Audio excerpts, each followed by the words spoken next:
పాపపు లోకములో జీవించుచుంటినయా, పాపపు లోకములో జీవించుచుంటినయా, నిన్నే మాదిరిగా నా హృదిలో నిలిపి, నిన్నే మాదిరిగా నా హృదిలో నిలిపి, మహిమలో చేరుటకు అభిషేకించుమయా, మహిమలో చేరుటకు అభిషేకించుమయా, యేసయ్యా యేసయ్యా యేసయ్యా యేసయ్యా, ఊహలోనైనా పాపము చేయని ప్రతిష్ఠ నిన్నయా, ఊహలోనైనా పాపము చేయని ప్రతిష్ఠ నిన్నయా.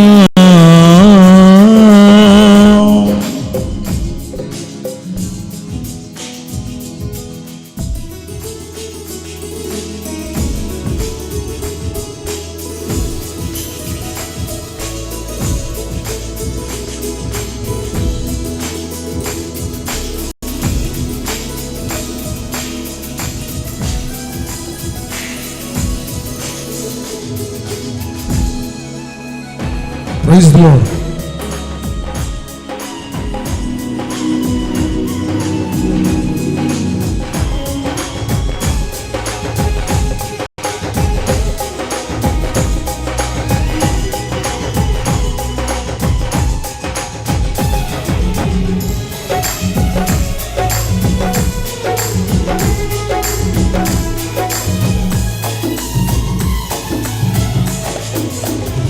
దుర్బోధలు ప్రభలు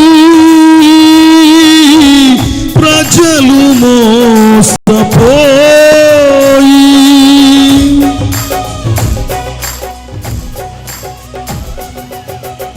దుర్బోధలు ప్రభలి ప్రజలు మోసపోయి, కుంటు పడుతుంది సార్వత్రిక సంఘం, కుంటు పడుతుంది సార్వత్రిక సంఘం, రూపు మార్చుటకు అభిషేకించుమయా, రూపు మార్చుటకు అభిషేకించుమయా, యేసయ్యా యేసయ్యా యేసయ్యా యేసయ్యా, ఊహలోనైనా పాపము చేయని ప్రతిష్ఠ నిమ్మయా, ఊహలోనైనా పాపము చేయని ప్రతిష్ఠ నిమ్మయా, ప్రతి చోట నీ సాక్షిగా ప్రభువా నీ ప్రతినిధిగా, ప్రతి చోట నీ సాక్షిగా ప్రభువా నీ ప్రతినిధిగా, ఊహలోనైనా పాపము చేయని ప్రతిష్ఠ నిమ్మయా, ఊహలోనైనా పాపము చేయని ప్రతిష్ఠ నిమ్మయా. Praise the Lord.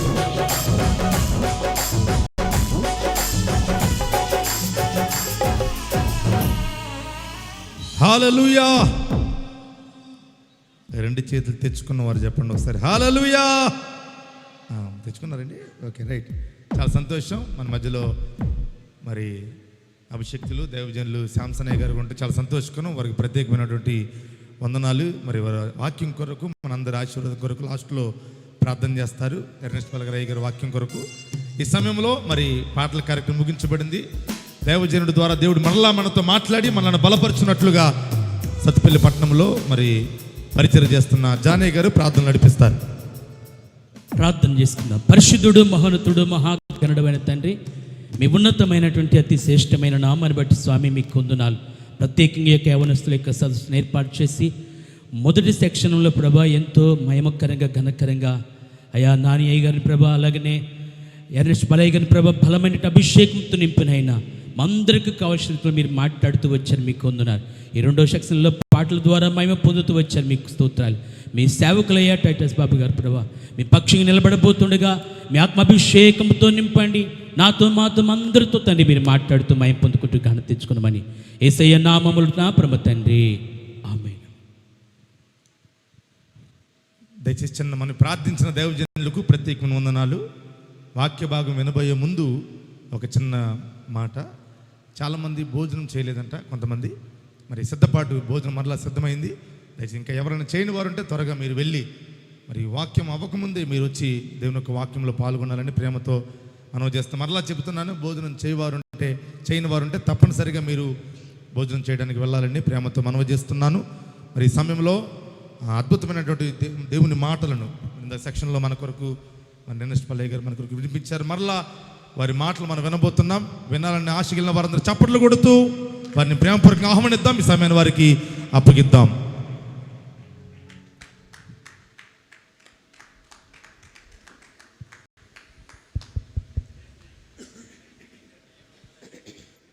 హల్లెలూయా. బిగ్గరగా చెప్దాం, హల్లెలూయా.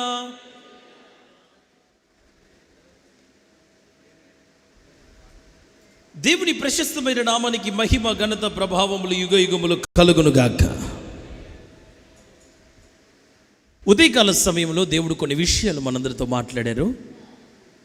ఆ మాటల ద్వారా పురికొలిపిన దేవుడే మహిమపరచబడునుగాక.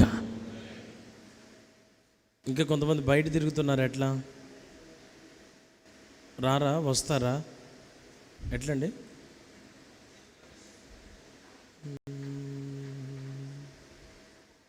కొంచెం బయట ఉన్న వాళ్ళు ఒకసారి ఒక్క రౌండ్ లోపలికి పిలువయ్యా. నాన్న మీరు భుజాల మీద చేతులు వేసుకొని బయట హ్యాపీగా ఎంజాయ్ చేస్తాను, రండి మీకు దండం పెడతా. నేను పోవాలి. సాయంత్రం ఒక ఆయన పాస్టర్ గారు వెంటిలేటర్ మీద ఉన్నాడు, నన్నే గలవరెత్తున్నట్టు ఆయన. రండి, నేను కొంచెం అడావుడిలో ఉన్నా, అందుకోసం ఇలా వచ్చిన పడదాం. ఒక ఘనమైన జీవితము, 10వ నెంబర్ పాట. శాలం స్తుతి గీతాల పాటల పుస్తకాలు మీకు వచ్చాయా? అందరికీ ఉచితంగా ఎవరు తీసుకోమాకండి, మర్యాదగా 20 రూపాయలు ఇవ్వండి. నాకు కన్నీళ్ళతో రాసుకున్న పాటలు నాకు 20 నీలేరా?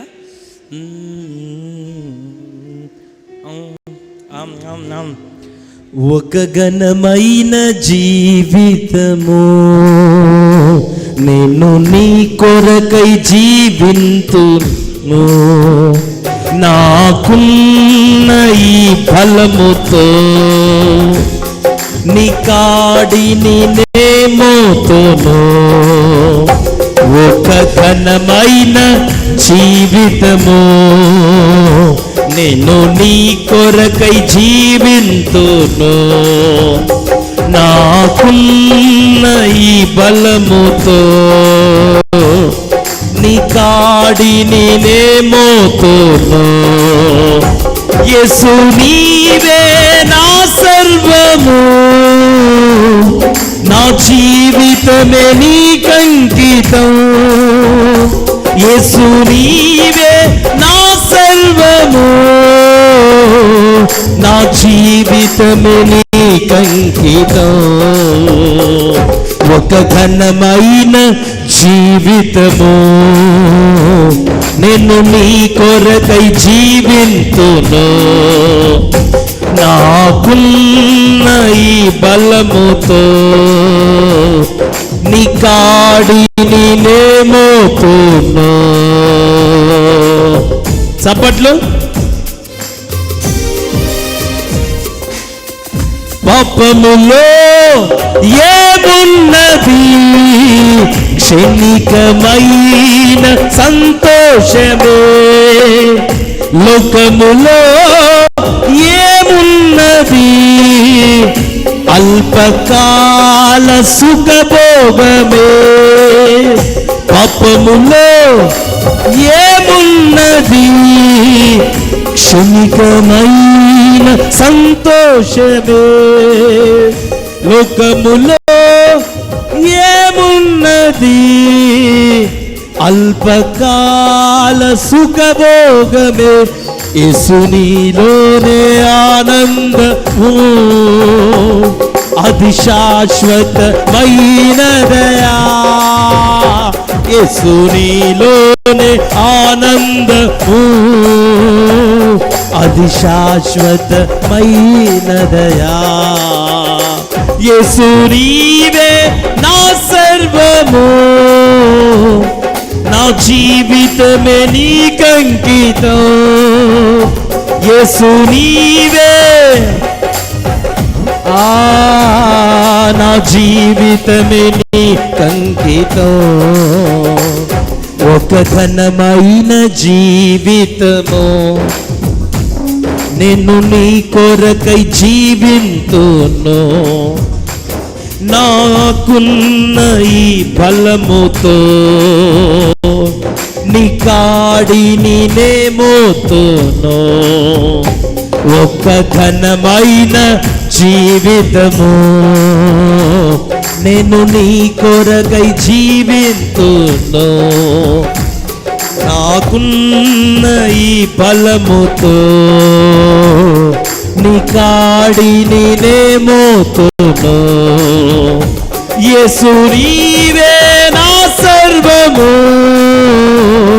నా జీవితమే నీకంకితం. యేసు నీవే, నా జీవితమే నీకంకితం. ఒక ఘనమైన జీవితము, నేను నీ కొరకై, నాకున్న ఈ బలము, నీ కాడిని నేమోతును. హల్లెలూయా చెప్పండి అందరు బిగ్గరగా, కాస్త ఉజ్జీవంగా చెప్దాం హల్లెలూయా. మీ అందరికీ పాటల షీట్లు అదిగో తమ్ముల దగ్గర ఉన్నాయి, మంచిగా తీసుకోండి, అందరు పాడుకోండి, ఆత్మీయంగా బలపరచబడండి. కృప మీకు తోడుగా ఉండును గాక. మత్తయి సువార్త 11వ అధ్యాయం 29వ వచనాన్ని మన మూలవాక్యంగా చదువుకొని మన వాక్య ధ్యానంలోనికి ఉదయం వచ్చాము. అదే ప్రవాహంలో ఈ పూట కూడా, ఈ సమయానికి కూడా దేవుడు మనందరినీ నడిపింప చేయును గాక. నేను సాత్వికుడును దీన మనస్సు గలవాడును కనుక నా కాడి ఎత్తుకొని నా యొద్ద నేర్చుకోండి అని దేవుడు అంటున్నాడు. నేర్చుకోండి, నేర్పిస్తాను అని. నేను ఉదయం మీకు చెప్పినట్లు,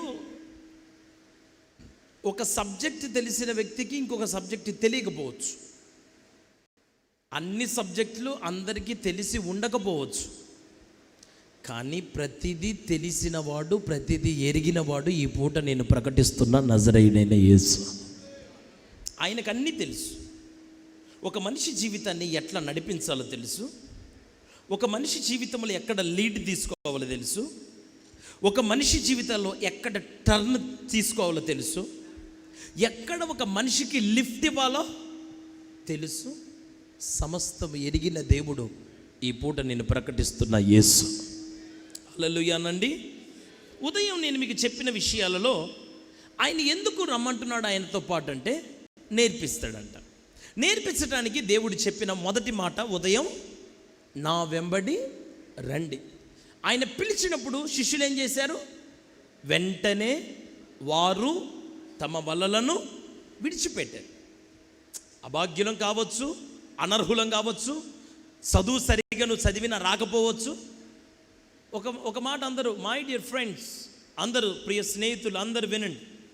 ఒకవేళ చదువులో విఫలమైన వ్యక్తివి నువ్వు కావచ్చేమో, చదువులో కొంచెం ముందుకు రాణించలేకపోతున్నావేమో, అన్నిటి అపజయాల పాలవుతున్నావేమో. Don't fear, nothing to worry, nothing to bother. నువ్వేమంత దిగులు పడాల్సిన అవసరం లేదు. నువ్వు నిరుపయోగముగా ఉన్నావని నీ జీవితంలో అందరూ నీకు ముద్ర వేసి ఉండొచ్చు. దేనికి పనికిరాని విద్య లేని పాములను దేవుడు ప్రపంచమంతటిని తలక్రిందులు చేయటానికి వాడుకున్నట్లుగా నీ జీవితాన్ని కూడా ఆశీర్వదింపబడిన గుంపులో నా దేవుడు నిలబెట్టబోతున్నాడు ఒక దినాన. హల్లెలూయా అని చెప్పండి అందరూ. అది జరగాలి అంటే నువ్వు కూడా వాళ్ళు చెప్పినట్లుగా, వాళ్ళు చేసినట్లుగా యేసయ్య చెప్పింది వినాలి. యేసయ్య చెప్పినట్లుగా వెంటనే సమస్తమును విడిచిపెట్టాలి. మొదటిగా మనకి ఆయన నేర్పించే కార్యాలు ఏంటిదో నేను మీకు కొన్ని విషయాలు, నేటిని దేవుడు మనకి నేర్పించదలుచుకున్నాడో కొన్ని విషయాలు మీకు చెప్తాను. పేతురు రాసిన మొదటి పత్రిక 1వ అధ్యాయం, మైక్ ఇచ్చారా శలం?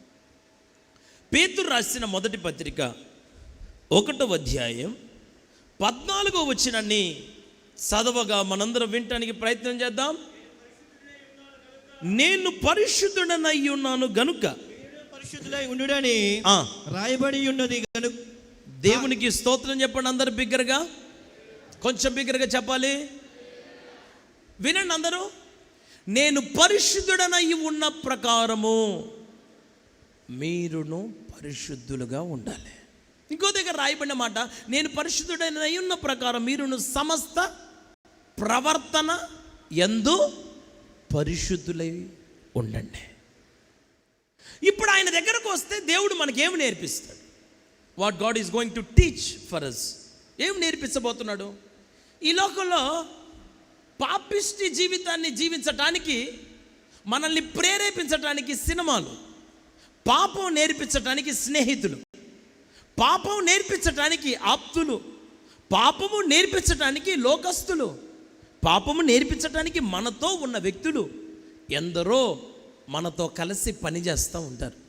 చెడుని నేర్పించగలిగినటువంటి వ్యక్తులు ఈ లోకంలో మనకి ఎంతోమంది ఉన్నారు. కానీ పరిశుద్ధంగా బ్రతకటం ఎవరు నేర్పించగలరు? పరిశుద్ధంగా ఉండటం ఎవరు నేర్పించగలరు? పరిశుద్ధంగా బ్రతకడం అసలు ఈ లోకంలో మన తరం అవుతుందా? మన వల్ల అవుతుందా? ఈ లోకంలో పాపంతో నింపబడిన లోకం, దుర్మార్గతతో నింపబడిన లోకం, జన్మతోనే మన పుట్టుకతోనే పాపంలోనే పుట్టాం, పాపములోనే పెరిగాం. ఇప్పుడు ఆ పాప భూయిష్టమైన ఆలోచనలు మన హృదయాంతరంగంలో శుద్ధీకరించబడి పరిశుద్ధంగా మనం ఎట్లా మార్చబడాలి? పరిశుద్ధతను గురించిన దర్శనం మనకి ఎట్లా కలగాలి? మనల్ని పరిశుద్ధపరిచేది ఎవరు? పరిశుద్ధత మనకి నేర్పించడానికి ఎవరి లోకంలో మనకి సరిగ్గా నేర్పించగలిగిన వ్యక్తి? నేను మరలా చెప్తున్నాను, ఈ లోకంలో మనకి ఏది ఎవరు నేర్పించినా ఎవరిలో ఉండే బలహీనతలు వాళ్ళలో ఉన్నాయి. కానీ ఈ రోజున మనందరికీ నేర్పించుటకు మంచి బోధకుడు, మంచి యజమానుడు ఈ పూట నేను ప్రకటిస్తున్న నజరేయుడైన యేసు. హల్లెలూయా అని చెప్పండి అందరు బిగ్గరగా. నేను మీ అందరికీ చెప్పగలిగిన విషయం ఏంటంటే, మీరు మీ మనసులో పెట్టుకోవాల్సిన కార్యం ఏంటిదంటే, యేసయ్య ఎవరో చెప్పనా, ఆయన ఎవరో చెప్పనా, పరిశుద్ధుడు అని అందరూ కొంచెం బిగ్గరగా చెప్పండి. నేను యవనస్తులుగా నేను మీకు ఒక మాట చెప్పాలి. మన జీవితకాలంలో 10th class fail అయిపోయామనుకోండి, 10th class తప్పితే మరలా రాసి పాస్ అవ్వచ్చు. ఒక ఇంటర్మీడియట్ అయినా అంతే, బీటెక్ అయినా అంతే, డిగ్రీ అయినా అంతే. ఈ లోకంలో ఏ చదువులైనా, ఒక ఉద్యోగమైనా, నువ్వు చేసే ప్రయత్నాలలో దేంట్లో విఫలమైపోయినా, ఒకసారి నువ్వు విఫలమైపోతే మరలా నువ్వు దాంట్లో నువ్వు ఖచ్చితంగా కష్టపడి నువ్వు రాసి మరలా నువ్వు సంపాదించుకోవచ్చు. కానీ బాధకరమైన విషయం ఏంటిదో చెప్పనా, బాధకరమైన సంగతి ఏంటిదో చెప్పనా, బాధకరమైన కార్యం ఏంటిదో చెప్పనా, ఒక వ్యక్తి తన జీవితంలో పరిశుద్ధతను కోల్పోతే మరలా తిరిగి ఆ పరిశుద్ధతను సంపాదించుకోలేడు. మానవుని జీవితంలో పరిశుద్ధత చాలా అవసరం. ఈ పరిశుద్ధత నీకు ఎవరు నేర్పించగలరు? నేను ఒక మాట మీకు చెప్తాను. మీ పరిశుద్ధ గ్రంథాన్ని యోహాను సువార్త 4వ అధ్యాయం 6వ వచనం వైపు మీ ధ్యానాన్ని తిప్పండి. యోహాను సువార్త 4వ అధ్యాయం 6వ వచనం. అక్కడ యాకోబు బావి ఉండెను. ఓకే. గనుక యేసు ప్రమాణం వలన అలసియున్న రీతినే ఆ బావి మీద కూర్చుండెను. అప్పటికి ఇంచుమించు 12 గంటలు ఆయను. ఓకే. సమరయ స్త్రీ ఒకటి నీళ్లు చేదుకొనుటకు అక్కడికి రాగా యేసు నాకు దాహం ఇమ్మని ఆమెను అడిగాను. ఓకే. ఆయన శిష్యులు ఆహారం కొనుటకు ఊరిలోనికి వెళ్ళి ఉండిరి. నా వైపు చూడండి, మీరు తర్వాత చదువుకోండి. పాపాత్మురాలైన ఒక సమరయ స్త్రీ తన జీవితం డిజార్డర్లో ఉంది. క్రమబద్ధీకరణతో కూడిన జీవితం ఆమెకి లేదు. విచ్చలవిడితనం ఆమె సొంతం. ఆమె కంటికి నచ్చినట్లుగా, ఆమె ఒంటికి నచ్చినట్లుగా ఆమె ప్రవర్తిస్తుంది అని అక్కడ రాయబడింది. తన జీవిత కాలంలో ఎట్లా పడితే అట్లా బ్రతుకుతూ ఉంది. పాపిష్టి జీవితం కనుక ఎవరు లేని సమయంలో ఒంటరిగా వచ్చి అక్కడ నీళ్లు చేదుకోవటానికి యాకోబు బావి దగ్గరికి వచ్చి, అందరూ వినండి, యాకోబు బావి దగ్గర సమర స్త్రీతో పాటు ఎవరు లేరు, ఆమె ఒక్కతే ఉంది. ఒక పాపిష్టి స్త్రీతోని ఒక వ్యక్తి ఎట్లా మూవ్ అవ్వగలుగుతాడు? మీరు చెప్పండి, తమ్ముళ్ళు చెప్పండి, అమ్మ చెల్లెలు చెప్పండి, అందరూ చెప్పండి, యవనస్తులు అందరూ చెప్పండి. ఆల్రెడీ ఆమె పాపం చేసే మనిషి, ఆల్రెడీ పాపం చేసే స్వభావం ఆమెది, ఆల్రెడీ పాపంలో ఉన్న వ్యక్తి ఆమె. అటువంటి వ్యక్తితో మనం ఎట్లా మూవ్ అవుతాం? పోరంబోకు మాటలు మాట్లాడతారా అంటుంటారు కదా. విచ్చలవిడితనం మాటలు మాట్లాడే వాళ్ళతో విచ్చలవిడితనం మాటలే మాట్లాడుతూ ఉంటారు. మరి అటువంటి దిగజారిపోయినటువంటి ఒక వ్యక్తి తన దగ్గరికి వస్తే ఆమెతో మాట్లాడిన ఆ కన్వర్జేషన్లో యేసయ్య తన పరిశుద్ధతను ఎక్కడైనా కోల్పోయాడా? ఒంటరిగానే ఉన్నాడు కదా. తన పరిశుద్ధతను ఎక్కడైనా కోల్పోయినట్టుగా మీరు చూడగలరా? యేసయ్య ఏమి నేర్పిస్తాడు? నువ్వు ఒక వ్యక్తితో మాట్లాడినప్పుడు ఎప్పుడు గుర్తుపెట్టుకోండి, మన జీవితంలో గుర్తుంచుకోవాల్సిన విషయం, ఒంటరిగా ఉన్నప్పుడు ఏదైనా తోటలో ఆదాము అవ్వల ఆ కాలంలో అవ్వని ఒంటరిగా ఉన్నప్పుడు వచ్చి సాతాను శోధించాడు. ఈ ఒంటరితనం చాలా ప్రమాదం. నరుడు ఒంటరిగా ఉండటం మంచిది కాదు అంటే పెళ్ళికి కాదు ఆ మాట, దేవునితో కలిసి బతకటం మంచిది అని దాని అర్థం. దేవునితో కలిసి అడుగులు వేయటం మంచిది అని దాని అర్థం. ఆ మాటను ఎక్కువ దేన్ని ఎలివేట్ చేస్తారంటే, నరుడు ఒంటరిగా ఉండటం మంచిది కాదు, సాటి అయిన సహాయం భార్యేనా? సాటి అయిన సహాయం భర్తేనా ఈ లోకంలో? ఉన్న కాలు చేతులు ఎరగొట్టడానికి తప్ప. అవునా కాదా? ఎవరు సాటి అయిన సహాయం? ఎవరెవరికి సహాయం? ఆ దొంగ ప్రమాణాలను మళ్ళీ చేపించేది నేనే పరిశుద్ధమైన నోటితోనే. వ్యాధి ఎందును బాధ ఎందును ఆరోగ్యం అనారోగ్యం నిన్ను ప్రేమించి సంరక్షించదని దేవుని ఎదుట దైవజనులు ప్రమాణం చేయించున్నాను. కాలు చేతులు బాగుండి ఆరోగ్యం బాగుంటేనే గుక్కెడు నీళ్ళు చెంబులో ముంచి ఇయటానికి దిక్కులేదు ఇక్కడ. ఇంకా అనారోగ్యం ఉంది, నీకు చెంబు నీళ్ళు ఇచ్చేవాడు ఎవడున్నాయా? నేను చెప్పినందుకు నువ్వు చెప్పినావు, మరి ఇద్దరి దొంగ ప్రమాణాలు దేవుడే చెప్పించాలిగా. ఇక చేసి దేవుడు లేదు, మరి అది చేయాలా అట ప్రమాణం చేపియాలని నేను చేపించటం, నువ్వు కూడా చేయటం. అలలి అనండి అందరు గట్టిగా, కొంచెం బిగ్గరగా చెప్పండి, కాస్త ఉజ్జీవంగా చెబుతాం అందరూ. మరి యవనస్తులు అందరూ వచ్చినట్టేనా? ఎందుకంటే అందరు ఈ మాట వినాలి. ఈ మాట కోసం నేను అడిగాను. వచ్చినట్టేనా? ఓకే. నేను నా జీవితంలో మా నాన్నగారు నేను దేవుని సేవ చేస్తానా అంటే, దేవుడు నన్ను మొదటి నుంచి మా నాన్నగారు సేవ కొరకే పెంచారు, దైవజనుడు కొడుకుని. కానీ మా నాన్నగారి కష్టాలు, మా నాన్నగారి ప్రయాస, మా నాన్నగారి ఆకలి దప్పులు అన్నీ చూసుకుంటూ పెరిగేసరికే సేవ మీద కొంచెం అసహ్యత కలిగింది. అమ్మో, ఇంత కష్టం మనం పడలేము, ఇన్ని నిందలు అనుభవించలేము, ఈ బాధని మనం భరించలేము, అమ్మగానన్న అమ్మనాలా, అయ్యగానన్న అయ్యానాలా, ఇంత ఓపిక మనకేడుంది, ఈ సేవ చేయాలంటే చాలా ఓపిక కావాలి, నా వల్ల కాదులే, నేను స్కిప్ అయిపోదామని, అసలు ఈ సేవ చేయకూడదని నేను నిర్ణయించుకొని అంత ఇంత కష్టపడి బీటెక్ దాకా ఎట్నో తెప్పలు పాడు. అయితే దేవుడు నీ దివ్యమైన సేవకు ఒక దినాన్ని పిలిచాడు. నా కుమారుడా Ernest Paul, I have to come on to the dais. రామ్మా ప్లాట్ఫామ్ మీదకి రా. ఏంది పక్కన ఉంటున్నావు? కొత్త పెళ్లి కొడుకులాగా చేస్తున్నావురా.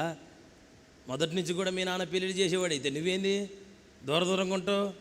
బలిపీఠం మీద బలి పశువుగా మార్చబడి, బలి అర్పణగా తీర్చబడి, అగ్నిని కురిపించగలిగిన మహిమకరమైన మందస్సాన్ని మొయ్యగలిగిన వ్యక్తిగా, పాత్రగా మార్చబడాలా. దూరంగా బతకొద్దు నువ్వు, రావయా అంటే ఆ మాటకు లోబడి నేను నా జీవితంలో సేవకు రావడానికి తీర్మానం చేస్తాను. నేను సంస్థ పేరు చెప్పను, భావ్యం కాదు, అందరూ వింటారు.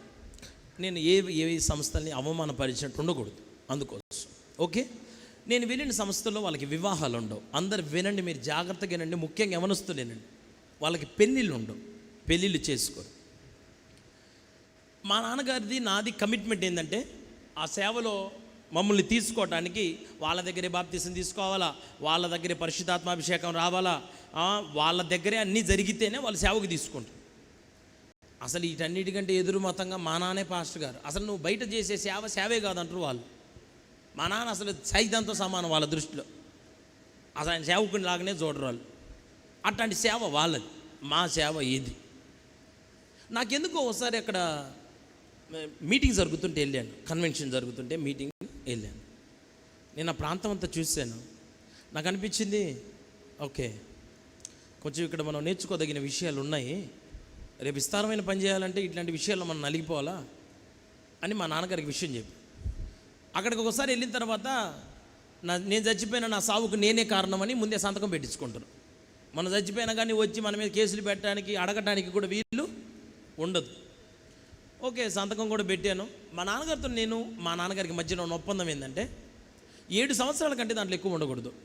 అట్లయితేనే దేవుడు మనని తీసుకోవాలా, అట్లయితేనే వాళ్ళు ఒప్పుకోవాలా, అట్లయితేనే దేవుడు నిన్ను సేవలోనికి నడిపించాలా. ఇది నాకు మా నాన్నగారికి మధ్యలో ఉన్న నిర్ణయం. ఈ నిర్ణయం మేము ఎవరితో చెప్పలేదు.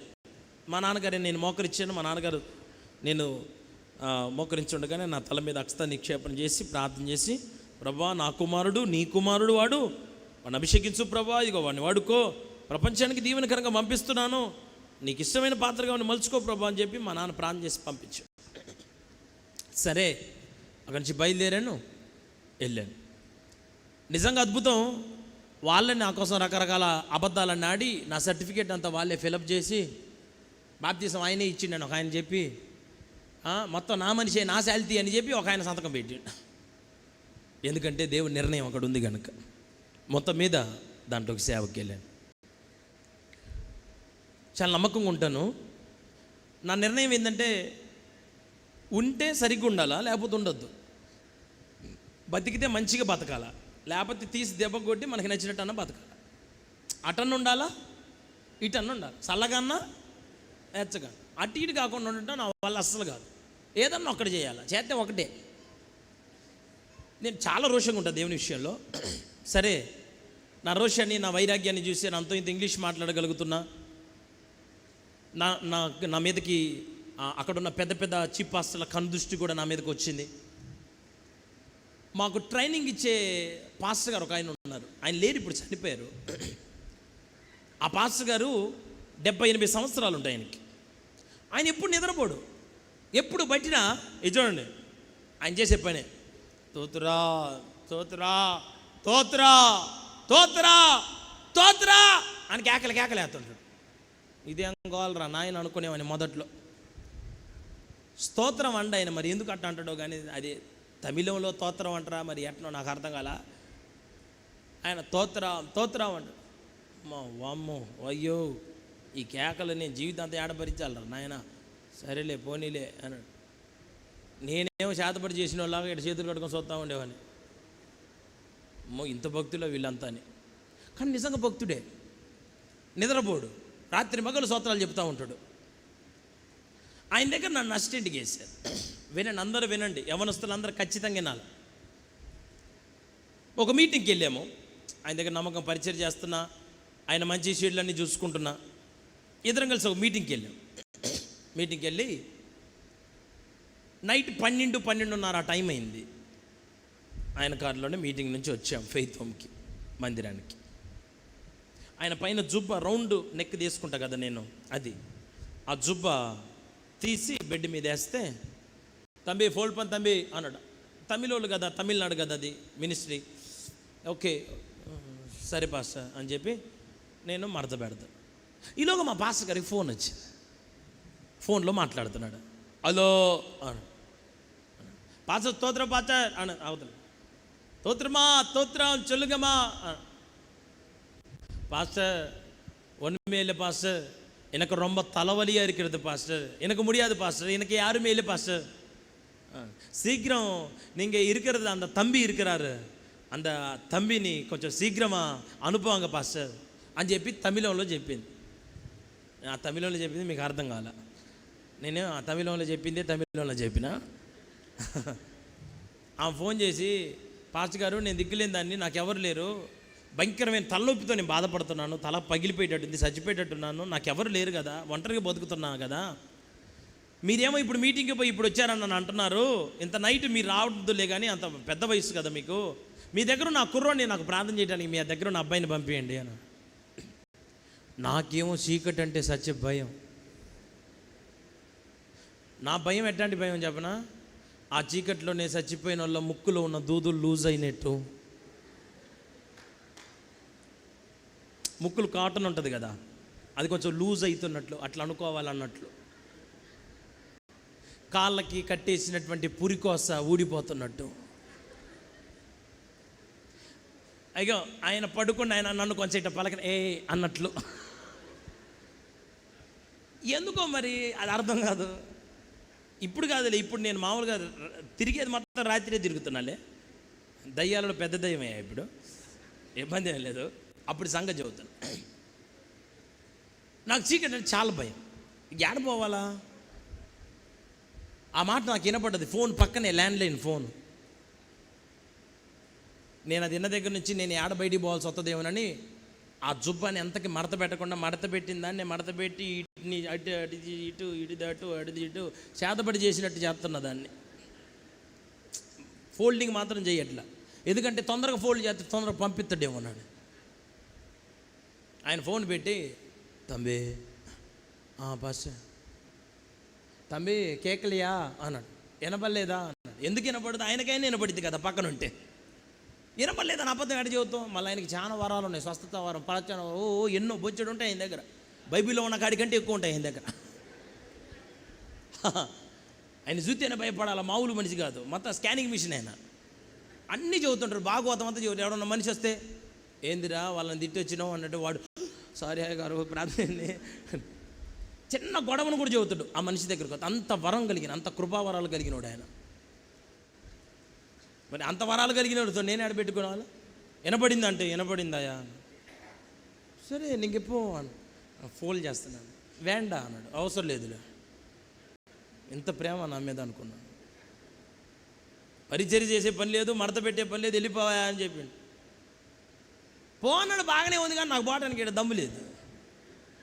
నుంచి బయటకు వచ్చినా ఆ బయట కట్టన్ సాట్ నిలబడి ఉన్నా.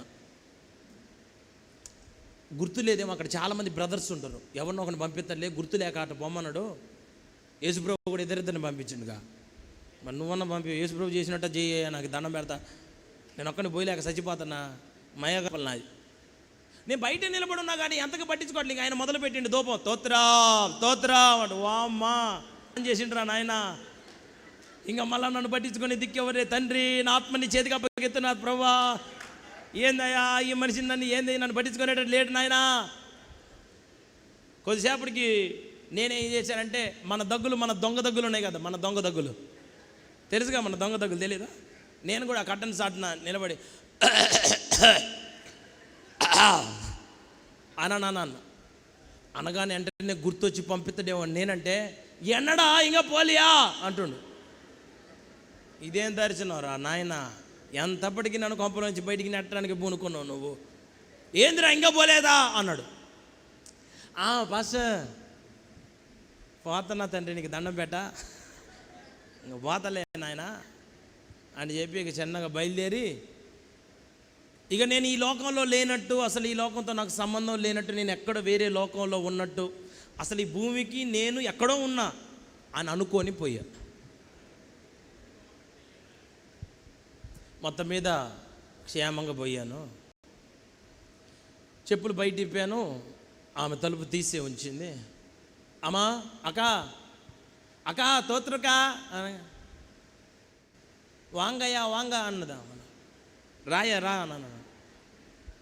లోపలికి పోయేసరికి ఆమె ఒంటి మీద నూలు పోగులేదు.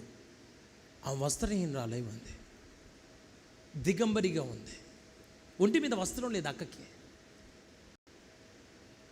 నేను ఆమెను చూసి గుండెలు పగిలినాయి నాకు.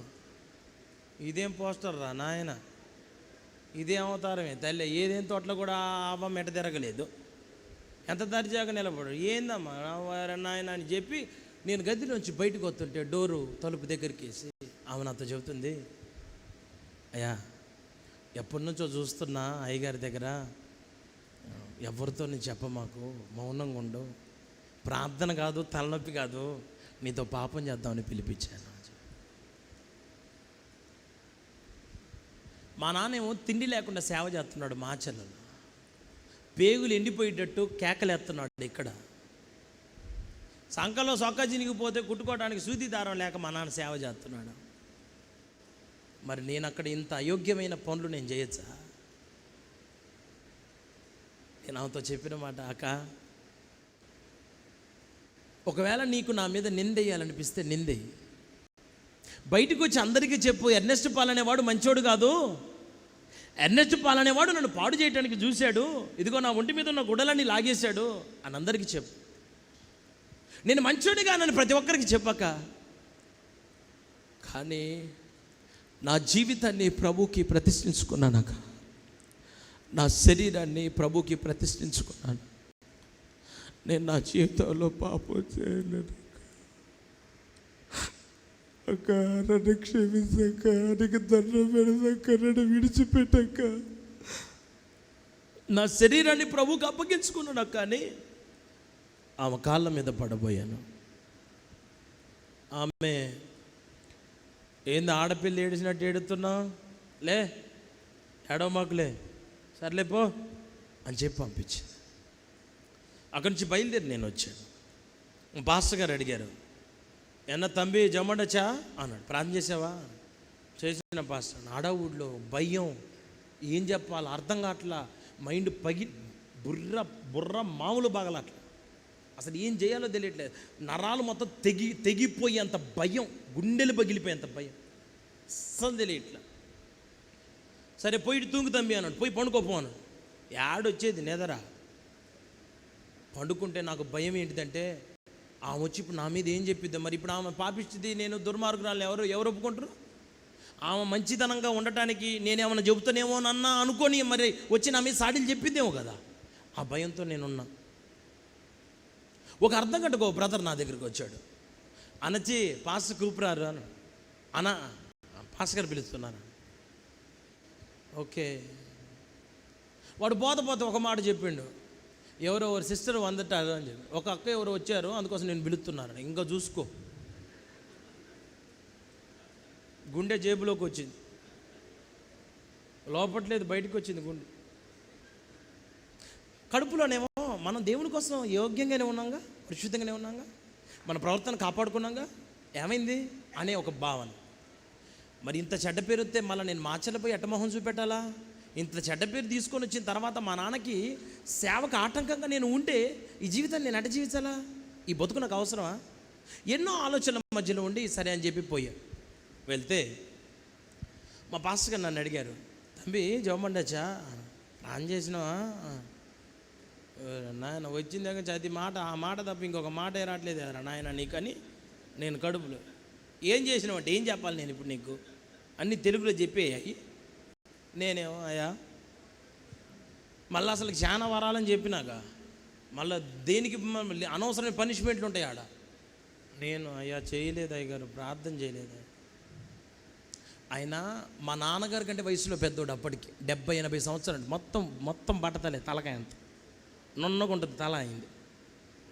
ఆయన నా కాళ్ళ దగ్గర బొక్క బోర్లగా పడుకొని నా కుడి చేతిని తీసుకొని తన తల మీద పెట్టుకొని ఆయన నాకు చెప్పిన మాట, నా యవన కాలంలోనైనా నేను కొంచెం అటు ఇటుగా తొట్టిల్లిపోయిన వ్యక్తిగా నేనున్నాను, కానీ దేవుని కొరకు యోగ్యంగా పరిశుద్ధంగా బ్రతికిన వ్యక్తిని నా జీవితంలో నేను మొట్టమొదటిసారి చూశాను. ఈరోజు చాలామంది అనుకుంటారు ఎర్నెస్ట్ పాలయ్య గారికి ఊరకనే స్టేజ్ వచ్చింది, ఊరకనే మైక్ చేతిలోకి వచ్చింది, ఊరకనే మాట్లాడుతున్నాడు. అసలు నిర్విరామంగా హల్లెలూయా మామూలుగా కాదంట, అసలు పూటంటగా ప్రతి పూట దంచుతారంట. అన్ని ప్రాంతాలకు పోయి ఇదే పనంటగా అయ్యగారికి అసలు ఖాళీ ఉండదంటగా. ఏంటి అయ్యగారి బ్యాక్గ్రౌండ్ ఏంది, ఎట్లా ఎలివేట్ అయ్యాడు, ఎట్లా బయటకు వచ్చాడు? నేను ఒక మాట అతిశయం కోసం కాదు, మా నాన్నగారు కూడా బయటికి వచ్చి ఇట్లా వాడబడింది లేదు. మా నాన్నగారు కూడా ప్రజలకు పెద్దగా తెలియదు. ఆ జ్ఞానయ్య మా విశ్వాసి ఘాటాన్ని బట్టి అంతో ఇంతో కొంత జనాలకి తెలుసు. సురేష్ గారికి, రామగుండం సురేష్ పాస్టర్ గారికి ఇట్లా ఆ కోవలో మా నాన్నగారు కొంచెం ఆత్మీయులు అన్నోళ్ళకి తెలుసు అంతే. కానీ క్రైస్తవ ప్రపంచానికి నా తండ్రి ఎవరికి తెలియదు. బాప్తీసు యోహాన్ లాగా అరణ్యంలో ఉండి తిండి లేకుండా అరిసి కేకలు పెట్టి చచ్చిపోయినాడు నా తండ్రి. కానీ ఆయన కడుపున పుట్టిన నన్ను ఈరోజున ప్రపంచానికి చూపెట్టడం కాదు, ప్రపంచమే మాచర్ల వైపు చూసేటట్టు చేశాడు దేవుడు. ప్రతి ఒక్కళ్ళు మాచర్లని ఎతుకుతున్నారు. నేను ఏడ మీటింగులకు వస్తే పాస్టర్ గారు వాళ్ళందరూ మాచర్లు పోతున్నారంట. రోజు పోండి నాకు మా పాస్టర్ గారు ఫోన్ చేసి, అయ్యారు ప్రైజ్ లాడ్ అయ్యారు, ప్రైజ్ లాడ్ చెప్పమ్మా. అయ్యగారు మరి పాస్టర్ గారంట కదిరి నుంచి, కదిరా బోదిరా? కదిరిందమ్మా. ఏమో డేట్స్ కోసం అంటే ఫోన్ చేయొచ్చు కానీ కాదు, మిమ్మల్ని చూడాలంటున్నారు. నువ్వు చూసినావు అదే చెప్పు ఆయనకే అని చెప్పి. యెహోవా ఇచ్చే ఆశీర్వాదం ఐశ్వర్యాన్ని ఇస్తుంది. నేను ఒక మంచి మాట మీ అందరికీ చెప్పాలి. మీ జీవితంలో యవన కాలంలో నేను మీ అందరికీ చెబుతున్న చెల్లెళ్ళు తమ్ముళ్ళు అందరినండి, మీరు నిజంగా యవన జీవితాన్ని కాపాడుకొనగలిగిన బిడ్డలుగా మీరు మార్చబడితే మీ లైఫ్ లాంగ్ మీరు హ్యాపీగా దీవెనకరమైన వ్యక్తులుగా జీవించగలుగుతారు ఆయన నామంలో. హల్లెలూయా అని చెప్పండి అందరు బిగ్గరగా. మనం పాడు చేయడానికి పాపం మన దగ్గరకు వచ్చింది, మన దగ్గరికే పాపం వచ్చింది. మనం పాపం దగ్గరికి కాదు, పాపమే మన వెతుక్కుంటూ వచ్చింది. పాపం మన వెతుక్కుంటూ వచ్చినప్పుడు ఎడంకాలతో ఫుట్బాల్ లాగా దన్నాలా. పాపాన్ని మనము దూరముగా, పాపమునకు దూరముగా పారిపోవాలా. ఈ పూట అది నేర్పివ్వాలి అంటే యేసయ్య నేర్పిస్తాడంట. నేను పరిశుద్ధుడను, మీరును పరిశుద్ధులుగా బతకండి అని చెబుతున్నాడు. హల్లెలూయా చెప్పండి అందరూ బిగ్గరగా చెబుదాం అందరం. ఈ పూట నా ప్రియులరా, నా యొద్దకు వచ్చి నా కాడి, ఎందుకని నా కాడి ఎత్తుకొని నా యొద్ద నేర్చుకోమని ఏమి నేర్పిస్తాడంట? పరిశుద్ధత. అనందరూ కొంచెం బిగ్గరగా చెప్పండి. మా నాన్నగారు మార్చి 7వ తారీఖు 2022 సంవత్సరంలో చనిపోయారు. నేను ఒక తీర్మానం చేసుకొని నా కోసం, నా సంఘ యవనస్తుల కోసం ఒక పాట రాశాను. నా కోసం, నా సంఘ యవనస్తుల కోసం 8వ నెంబర్ పాట నీవే కావాలి. శాలం స్తుతి గీతాల పాటల పుస్తకంలో ఎన్నో నెంబర్ పాట అది? నీవే కావాలనే పాట ఎన్నో పాట? 8ఏగా? 8ఏనండి. ఓకే 8. ఎవరు లేని స్థలం అని ఎన్నో వచనం? 2, 3, 4? 3వ వచనం పాడుతున్నాను చూడండి. ఎవరు లేని స్థలముల కూడా బ్రతుకుట నేర్పుమయా, ఏమున్నా లేకున్నా పరిశుద్ధత నీయుమయా. ఎవరు లేని స్థలముల కూడా బ్రతుకుట నేర్పుమయా. విన్నో, ఏమున్నా లేకున్నా పరిశుద్ధత నీయుమయా. నీ రాజ్య భారమును నా భుజములపై మోసి కొనసాగెదనేసయ్యా, కడవరకు నీతోనే. నీ రాజ్య భారమును నా భుజములపై మోసి కొనసాగెదనేసయ్యా, కడవరకు నీతోనే. యేసయ్యా లోకాశలు వద్దయ్యా, యేసయ్యా పాపమును చేయనయా. యేసయ్యా ఈ లోకమే వద్దయ్యా, యేసయ్యా పాపమును చేయనయా. నీవే కావాలి, నీ కృపయే కావాలి, నీ కొరకై జీవించే ఆ భాగ్యం కావాలి. నీవే కావాలి, నీ సన్నిధి కావాలి, నీ కొరకై జీవించే ఆ భాగ్యం కావాలి. హల్లెలూయా చెప్పండి అందరూ బిగ్గరగా. నేను పాడిన పదం మీ అందరికి అర్థమైందా? ఎవరు లేని స్థలములో కూడా బ్రతుకుట నేర్పుమయా. నాన్న లేడు, నాకే ఎవరు లేరు, ఇంకా విచ్చలవిడికి జడ్జనగర్ జనారే కాదు. ఎవరు లేని స్థలముల కూడా బ్రతుకుట నేర్పుమయా,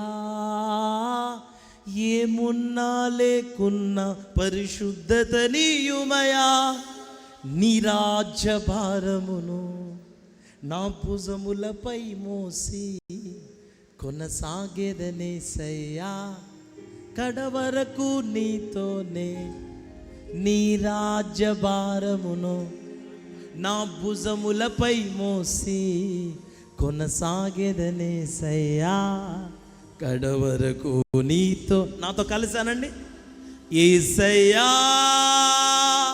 లోకాశలు వద్దయ్యా, యేసయ్యా పాపమును చేయనయ్యా. యేసయ్యా ఈ లోకమే వద్దయ్యా, యేసయ్యా పాపమును చేయనయ్య. మరలా యేసయ్యా లోకాశలు వద్దయ్యా, యేసయ్యా పాపమును చేయనయ్యా, యేసయ్యా ఈ లోకమే వద్దయ్యా, యేసయ్యా పాపమును చేయనయ్యా. నీవే కావాలి, నీ కృపయే కావాలి, నీ కొరకై జీవించే ఆ భాగ్యం కావాలి. నీవే కావాలి, నీ సన్నిధి కావాలి, నీ కొరకై జీవించే ఆ భాగ్యం కావాలి. హల్లెలూయా అనండి అందరూ. ఇది నా కోసం, నా యవనస్తుల కోసం రాశా ఈ వచనాన్ని. మొదటి వచనం చూడండి, అది నా కోసమే రాసుకున్నా. మొదటి వచనం, నాడుగులు తడబడకుండా నడుపుము యేసయ్యా, నన్ను నీలో నిలిపి స్థిరపరచుము యేసయ్యా. నాడుగులు తడబడకుండా నడుపుము యేసయ్యా, నన్ను నీలో నిలిపి స్థిరపరచుము యేసయ్యా. నీ రాజ్యముకై నేను బ్రతుకుటను నేర్పుమయా, ఈ లోకములో నేను నీ కొరకై జీవించేదా. నీ రాజ్యముకై నేను బ్రతుకుటను నేర్పుమయా, లోకములో నేను నీ కొరకై జీవించేదా. యేసయ్యా లోకాశలు వద్దయ్యా, యేసయ్యా పాపమును చేయనయా, యేసయ్యా ఈ లోకమే వద్దయ్యా, యేసయ్యా పాపమును. నీవే కావాలి, నీ కృపయే కావాలి, నీ కొరకై జీవించే ఆ భాగ్యం కావాలి. హల్లెలూయా చెప్పండి అందరూ, బిగ్గరగా చెబుదామా. నేను మీ అందరికీ చెప్తున్నా, ఛాలెంజింగ్గా చెప్తున్నా. మీ శరీరంలో పాపం అంటకుండా మీరు బ్రతకగలరా? ఒక మంచి మాట మీకు రాసి పెట్టుకోండి. ఇక మీరు తల దించుకోలేని జీవితాన్ని నా దేవుడు జీవితాంతం మీకు అనుగ్రహిస్తాడు ఆయన నామాలు. ఎస్, మన ఫోన్లు పరిశుద్ధంగా ఉండాలి, మన ఫోన్లు పరిశుద్ధపరచబడునుగాక ఆయన నామాల. శ్రీలంకలో వాక్యం చెప్పడానికి వెళ్ళాను నేను. శ్రీలంక నుంచి ఒక పాస్టర్ గారు ఫోన్ చేశారు. Hello hello, is NS Paul speaking. ఓరి నాయన, తెలుగే సరిగ్గా రాదు ఇది మా వాళ్ళకి, ఇంగ్లీష్లో మాట్లాడుతున్నా. నేను అనుకుంటున్నా బీటెక్ చేసేటప్పుడు నా క్లాస్మేట్స్ ఉంటారు కదా, వాళ్ళు ఎగతాలు చేస్తున్నారేమోనని. నేను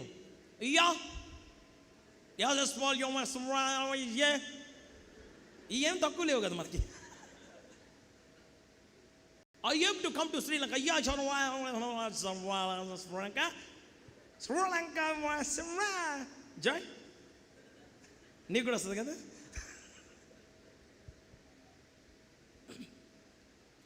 ఆ పూట అంతా ఎగతాళిగా నేను మాట్లాడిన ఆయనతోని. ఆయన sorry I'm unable to catch you words.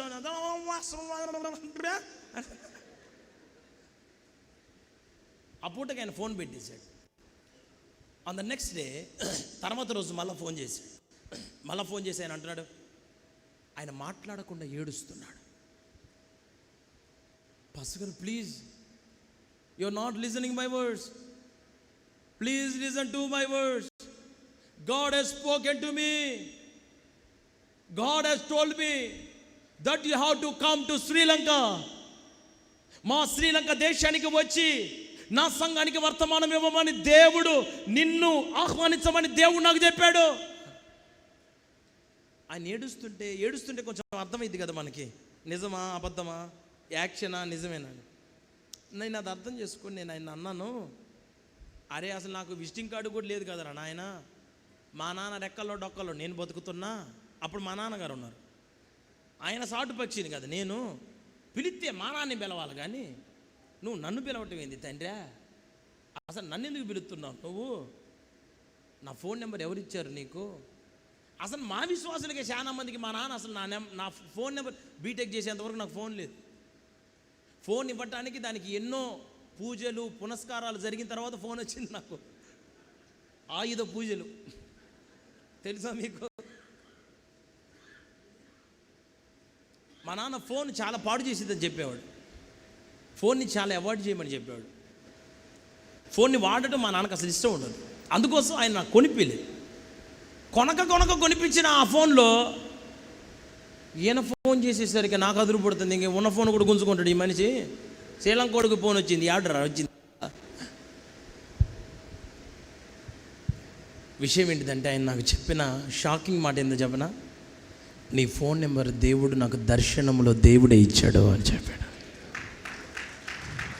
నేను ఒక మాట చెప్పనా, దేవునికి నేనే కాదు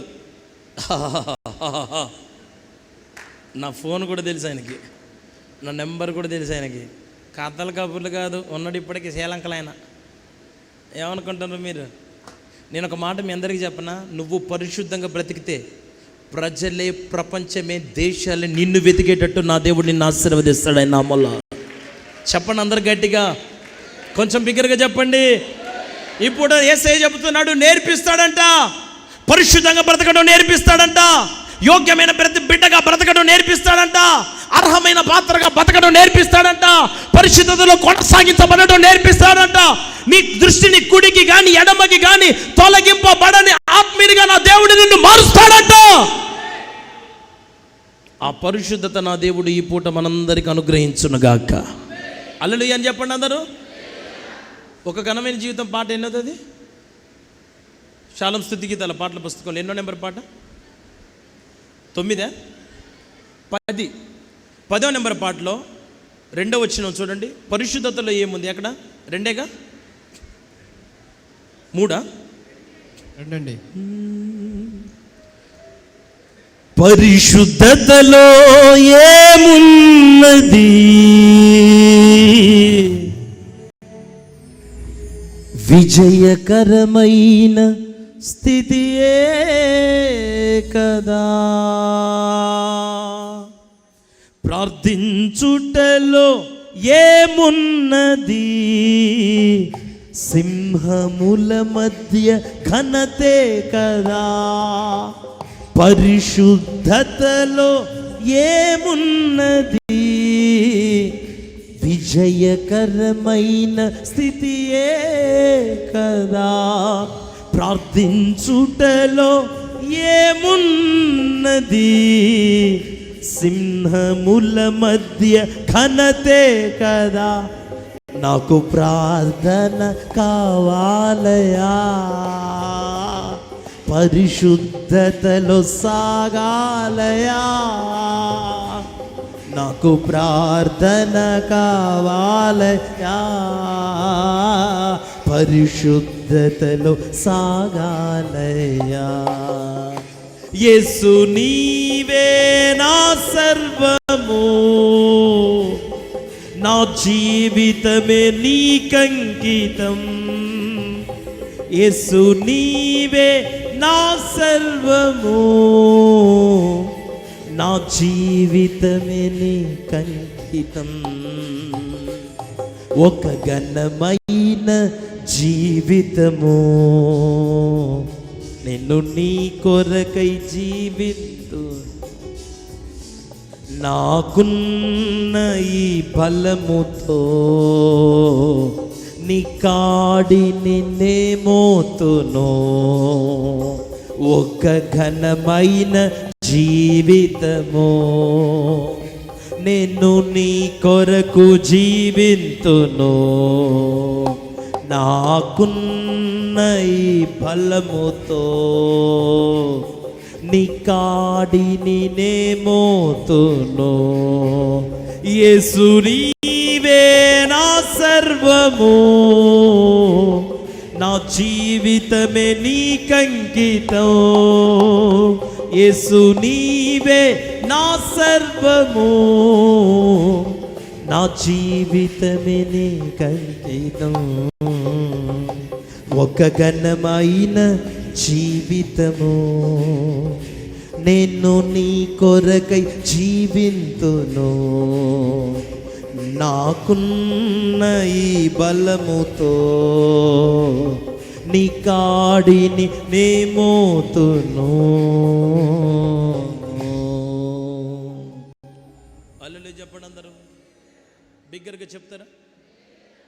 మొన్న శాలం తీర్మాన పండుగలో కీర్తన సంకీర్తనలు వాళ్ళు మాట్లాడుతున్నారు, పాడదామంటే దుఃఖం ఆగట్లేదు అన్న అంటున్నారు. పాడటానికి మాటలు రావట్లేదు, ప్రతి మాట పలకటానికి కూడా చాలా ఇబ్బందిగా అనిపిస్తుంది అని.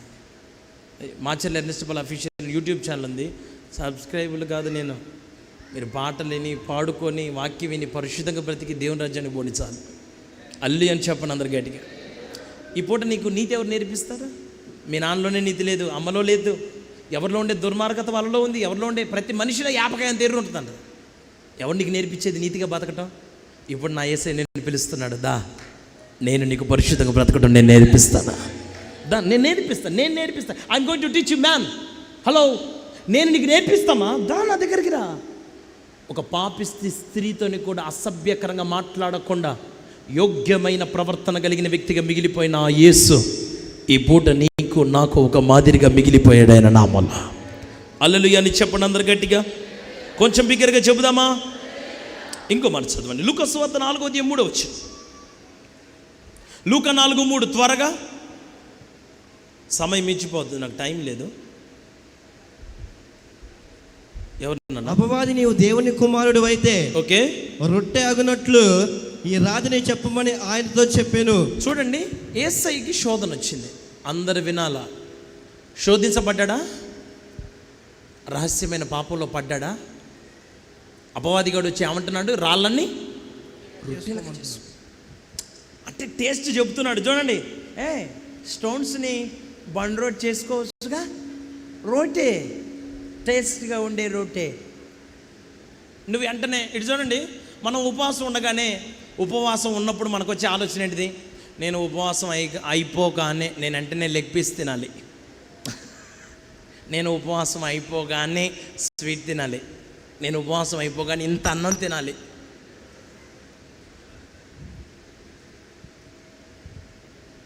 మనకున్న ఆలోచనలు అట్లుంటాయి.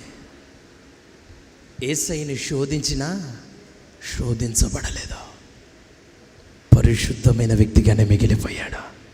తన నిర్ణయంలో నుంచి బయటికి రాలా. ఈ పూట ఆయన దగ్గరకు వస్తే ఏం నేర్పిస్తాడు? ఎన్ని శోధనలు, ఫ్రెండ్సా, లోకమా, అసలు నీ శరీరమేనా, నీ ఆలోచనలేనా, నీ ఆశలేనా నిన్ను శోధించాయా? దేవుడు అంటున్నాడు, నా దగ్గరికి రా, ఈ పూట శోధనలన్నిటినీ జయించడం ఈ పూట నేను నీకు నేర్పిస్తాను అంటున్నాడు ప్రభు. హల్లెలూయా అని బిగ్గరగా చెప్పండి అందరూ, కొంచెం బిగ్గరగా చెప్పండి. కొంచెం ముందుకు రావాలి, టైం లేదు, టక కట్టె కొట్టి తెచ్చే స్పీడ్గా మనం కొంచెం మూవ్ అవుదాం. లూకా సువార్త 22:45 చదివి సహాయం చేయండి. లూకా 22:45. ఇంకొకళ్ళు మత్తయి 26:41 తీసి పెట్టుకోండి. మత్తయి 26:41 అట్లా తీసి ఉంచండి. ఇప్పుడు లూకా 22:45 చదువుతున్నారు, వినండి. ఆయన ప్రార్థన చాలించి లేచి తన శిష్యుల యొద్దకు వచ్చి వారు దుఃఖము చేత ఎదిరించుచున్నారు, శోధనలో ప్రవేశించుకున్నట్లు లేచి ప్రార్థన చేయడని వారితో చెప్పాను. ఓకే, ఇప్పుడు 26వ అధ్యాయం మత్తయి సువార్త 41 చదవండి. 26:41. మీరు శోధనలో ప్రవేశించుకున్నట్లు మెలకుగా ఉండి ప్రార్థన చేయుడి, ఆత్మ సిద్ధమే కానీ శరీరము బలహీనమని పేతురుతో చెప్పి. హల్లెలూయా చెప్పండి అందరు బిగ్గరగా. లూకా సువార్త 22:45 22:45 ఆయన వేదన పడి మరింత ఆతురముగా ప్రార్థన చేయగా ఆయన చెమట రక్తముగా అన్నమాట, చెమట రక్తముగా. తన శిష్యులకు కూడా చెప్తున్న మాటలను మీకు చదివించాను. మీరు శోధనలలో ప్రవేశించకుండా ఉండు నిమిత్తం మెలకువ కలిగి. ఇప్పుడు నేను ఒక మాట మిమ్మల్ని అడుగుతాను, ఎందుకు రమ్మంటున్నాడు దేవుడు? నా వెంబడి రండి అని ఎందుకు అన్నాడు? ఆయన వెంబడి వస్తే నా కాడి ఎత్తుకొని నా యొద్ద నేర్చుకో. ఏం నేర్పిస్తాడు? నీకు ఎట్లా ప్రార్థన చేయాలో నీకు నేర్పిస్తాడంట. హల్లెలూయా చెప్పండి అందరూ.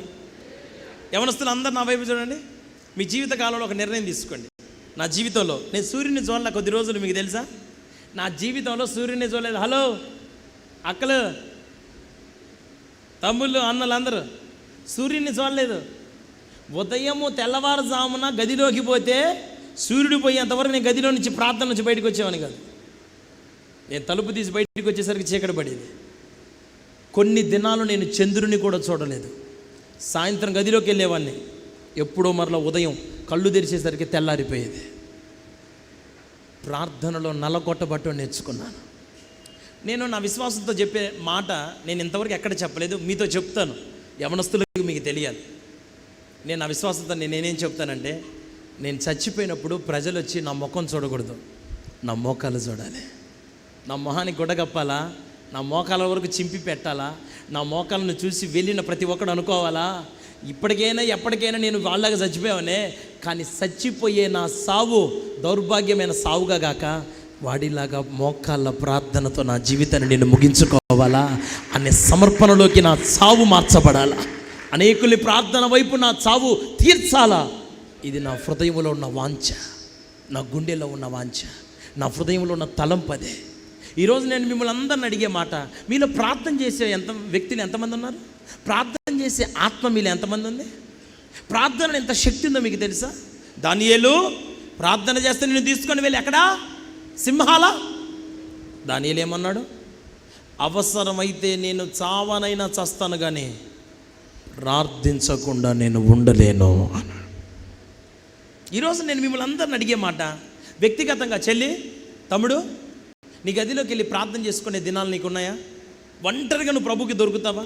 మరే ఇంతమందిలో మీరు నాకు దొరికారనుకోండి, ఇంతమందిలో మీరు నాతో ఉన్నారనుకోండి, నేను మీకు కొన్ని విషయాలు చెప్పాలంటే అందరి ముందు చెప్పలేను.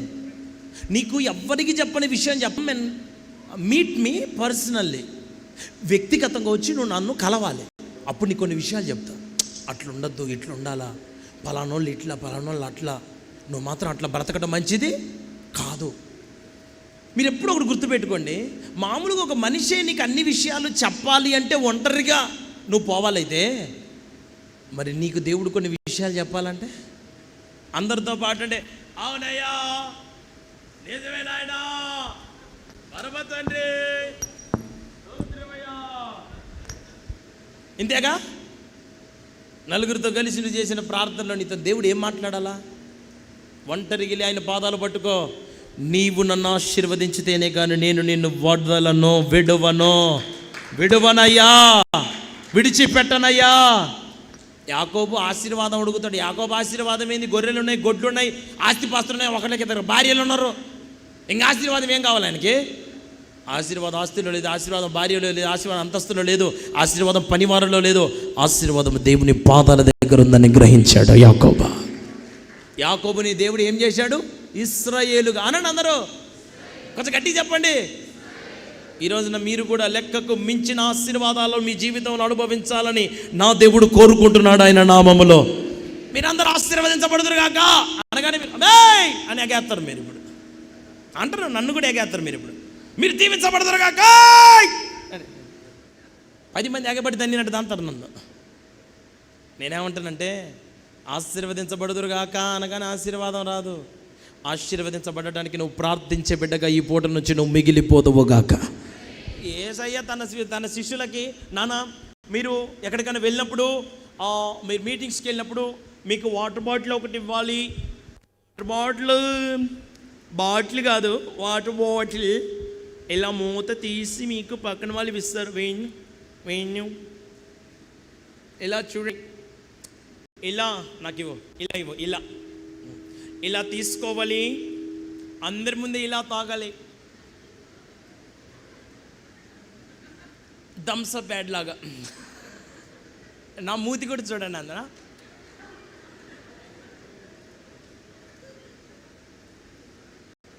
తాగిన తర్వాత ఇలా అనాలి.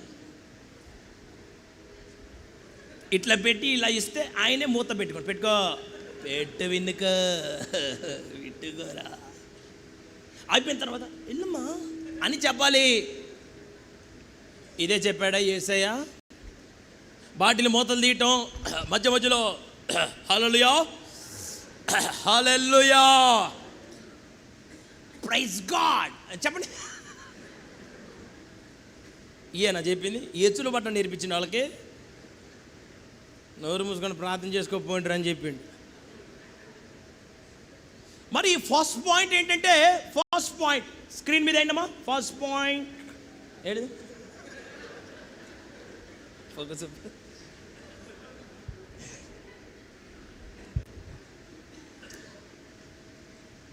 నేను మీ అందరికి చెప్పగలిగిన మాట ఏంటిదో చెప్పనా? యేసయ్య పాయింట్లు చెప్పాలి, ఆ పద్ధతులు చెప్పాడు. ఆ పద్ధతి ఎక్కడి నుంచి వస్తుంది అంటే ప్రార్థనలోంచి వస్తుందని చెప్పాడు. ఆమేన్ అనండి అందరూ, కొంచెం బిగ్గరగా చెప్పండి. యవనస్తులారా, మీరందరూ ఈ దినం నుంచి ప్రార్థన పరులుగా మార్చబడుదురుగా ఆయన నామంలో. మీరందరూ ప్రార్థన చేస్తే సత్తుపల్లి చచ్చిపోవాలి ఆయన నామంలో. సత్తుపల్లిని పాలిస్తున్న సైతాన్గాడు సాగు చేయండి అందరూ. మీరందరూ ఇచ్చండి. ఇక అక్క ఆ సిస్టర్ ఎట్లా చెప్పింది చెప్పనా? ఇచ్చండి. ఆమేన్ ఆమేన్ ఆమేన్ అంటే నాకేం సంబంధం లేదు, మీరు చూసుకోండి అనే. మన ప్రార్థనే మన ఆయుధం, ప్రార్థనే మన ప్రాకారం. ప్రార్థించువాడెన్నడు ఓడిపోడు. ఈ రోజున ఈ పూట ఆయన దగ్గరకు వస్తే ఏం నేర్పిస్తాడు? ప్రార్థన అనండి అందరూ. నాయనకాల పాడండి ఆ మాట. నాకు ప్రార్థన కావాలయ్యా అనండి. పరిశుద్ధతలో సాగాలయ్యా,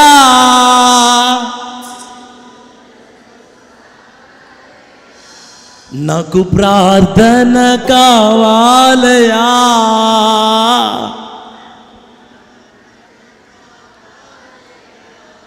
పరిశుద్ధతలో సాగాలయ్యా.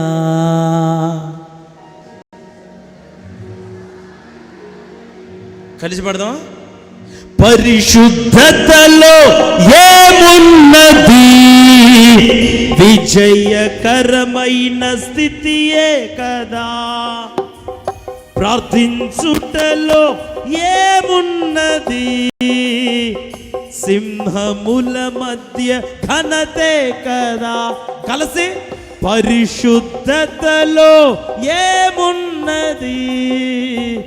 విజయకరమైన స్థితియే కదా. ప్రార్థించుటలో ఏమున్నది? సింహముల మధ్య ఘనతే కలిసి నాకు ప్రార్థన కావాలి. హల్లెలూయా.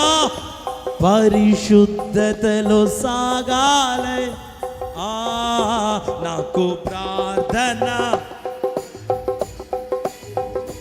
పరిశుద్ధతలో సాగాలి. మరొకసారి నాకు ప్రార్థన కావాలి యేసయ్యా. పరిశుద్ధతలో నాకు ప్రార్థన, పరిశుద్ధతలో. హల్లెలూయా అని చెప్పండి అందరూ. బిగ్గరగా చెబుదామా? ఇప్పుడు ఆయన దగ్గరకు వస్తే ఏం నేర్పిస్తాడు? ప్రార్థించడం చెప్పండి అందరూ. ప్రార్థన ద్వారా ప్రతి శోధనను నువ్వు జయించగలుగుతా ఆయన నామములో. ఆమేన్ అని చెప్పండి అందరూ. ప్రార్థన మీ జీవితంలో ఒక భాగం అయిపోవాలా. ప్రార్థన మీ జీవితంలో ఒక అలవాటు అయిపోవాలా. మీకు చూడండి, మీకు చిన్న ఎగ్జాంపుల్ ఇస్తా. మీ అందరికీ కూడా నాకు బంపర్ ఆఫర్ దొరికింది అట్లా ప్రార్థన చేయడాన్ని బట్టి. మీకు కూడా అలాంటివి దొరకాలని కోరుకుంటున్నా. ఏంటిదో చెప్పరా? బెంగళూరు ఎయిర్పోర్ట్లో నాకు ఫ్లైట్ 2 hours డిలే అయింది. వింటున్నారా? 2 గంటలు డిలే. 2 గంటలు 2-3 గంటలు ఇప్పుడు ఫ్లైట్ డిలే అయింది అని చెప్పి ఒక పెద్ద పిల్లర్, రౌండ్ పిల్లర్ ఒకటి ఉంటే ఆ పిల్లర్ పక్కకు అని చెప్పి శుభ్రంగా నేను పోయి దాన్ని సాటుగా మోకరించుకొని, నాయనా ఏందయ్యా వీళ్ళందరికీ ఎప్పుడయ్యా జ్ఞానం వచ్చే తండ్రి, ఒక్కొక్కడు చదువుకొని సూటు బూటు వేసుకున్నాడు అయ్యా, 10 ఏళ్ళకి 10 ఉంగరాలు ఉన్నాయ్యా,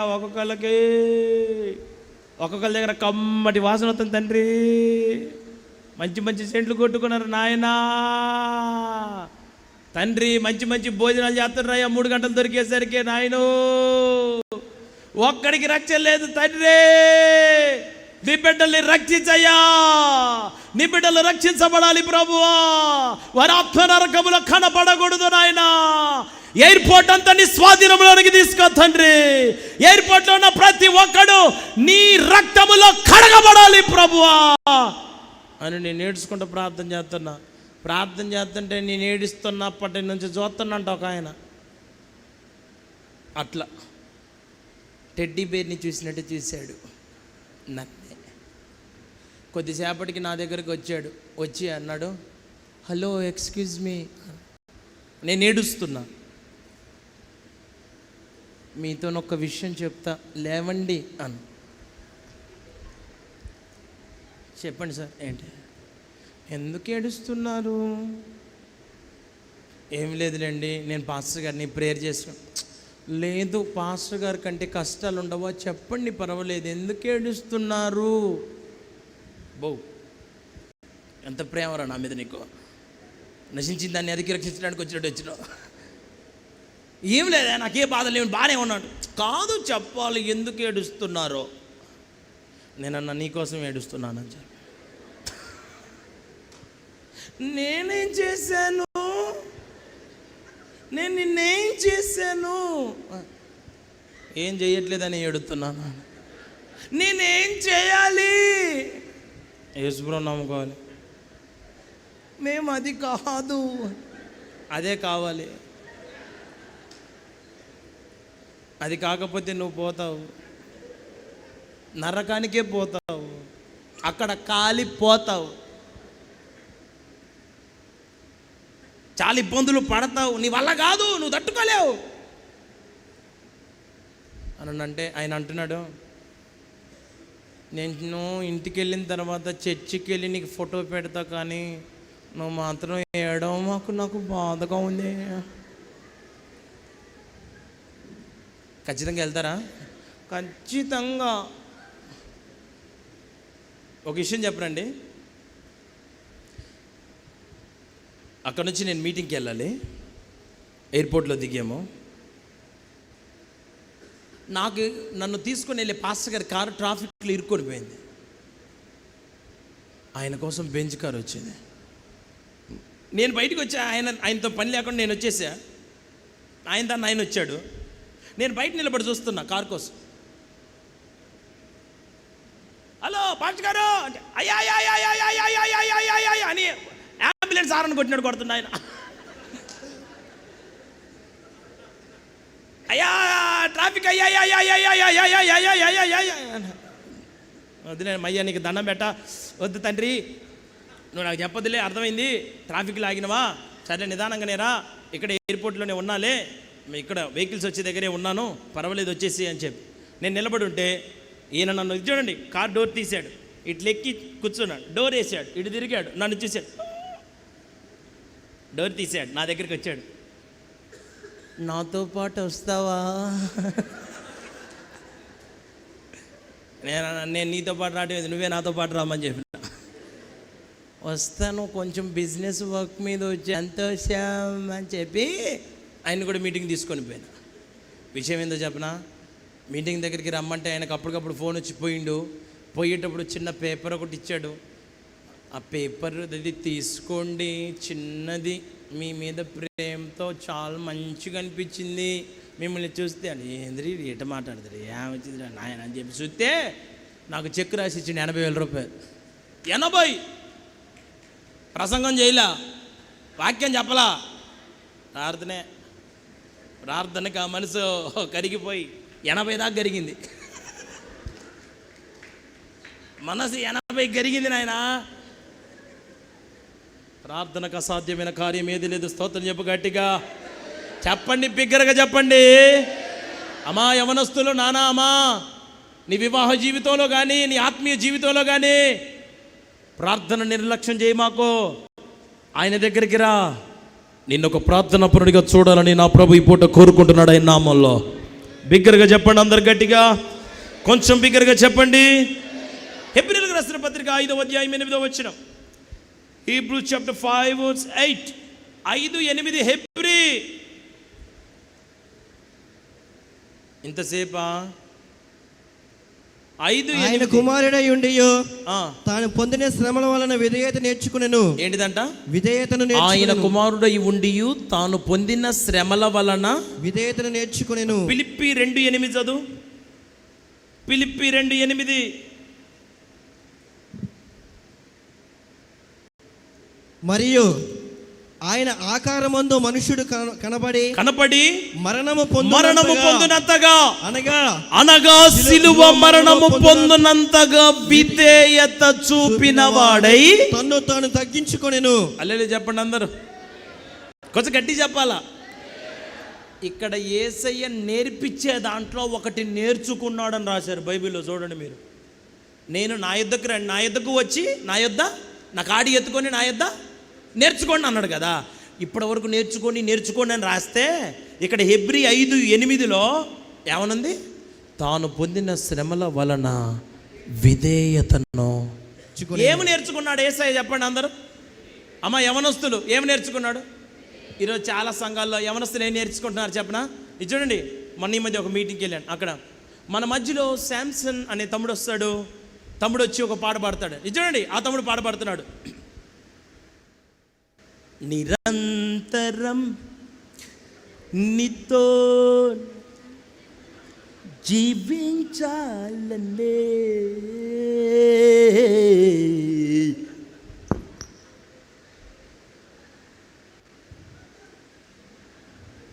ఆశలన్నిల బ్రతికించుచున్నా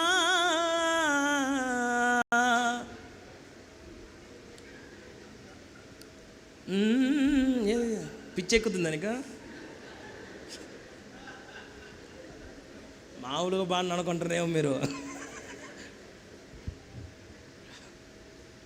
ఆయన పాట పాడుతుంటే నేను ఎడిపోవాలో అర్థం కాలేదు. నీకేం వచ్చిరా తండ్రి, నీకు దండం పెట్ట, ఇదేం పాటరా నాయనా. నేను అనే మాట ఏంటిదో చెప్పనా? ఒక యవనస్తుడు తన జీవితంలో యేసయ్య ఆయన దేవుని కుమారుడై ఉండి, ఆయన స్థానం అది, ఆయన స్థితి అంత గొప్పవాడై ఉండి తన జీవితంలో ఏమి నేర్చుకున్నాడంటే అందరు చెప్పండి, విధేయత అని అందరూ కొంచెం గట్టిగా చెప్పండి. మీలో చాలామంది విధేయులే. దేనికి విధేయులు చెప్పనా? తిండికి విధేయులు.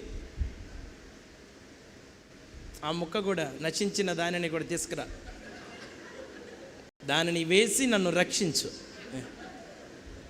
ఆ కార్యం ముక్క దాని లోపట కూరుకొని పోతుంది. ఆ ఊబిలో నుంచి నువ్వు నాశనకరమైన ఊబిలో నుంచి జగట్టగల వేస్తే నేను దాన్ని బండ మీద